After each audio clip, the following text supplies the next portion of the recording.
In a world of instant pots and fancy yogurt makers, I still like making my yogurt the old-fashioned crock-pot way, and in this video, I'd like to show you how I do it.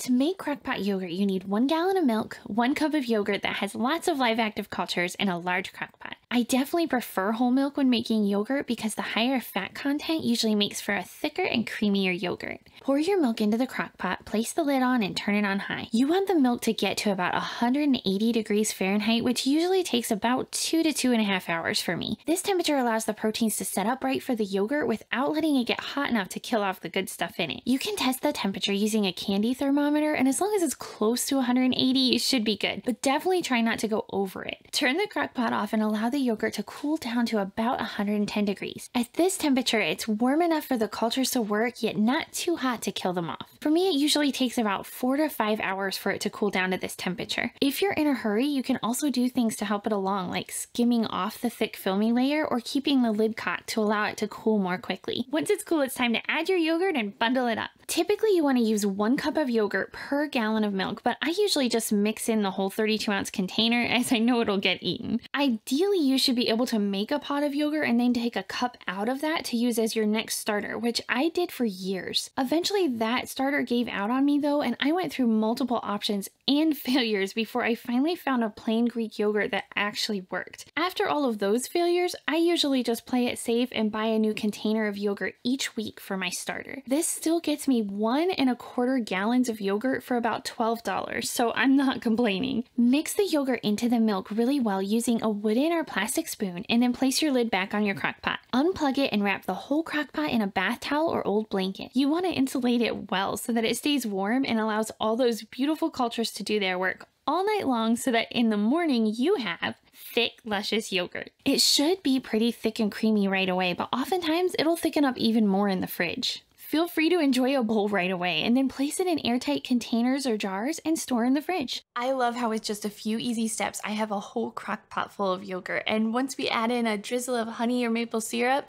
some fruit, nuts, and of course a little dark chocolate, it makes the perfect breakfast for my family. Honestly, crock pot yogurt also makes some of the tastiest and creamiest yogurt we've ever had. Thank you so much for watching. If you enjoyed this video at all, please like and subscribe to keep up to date on all our videos.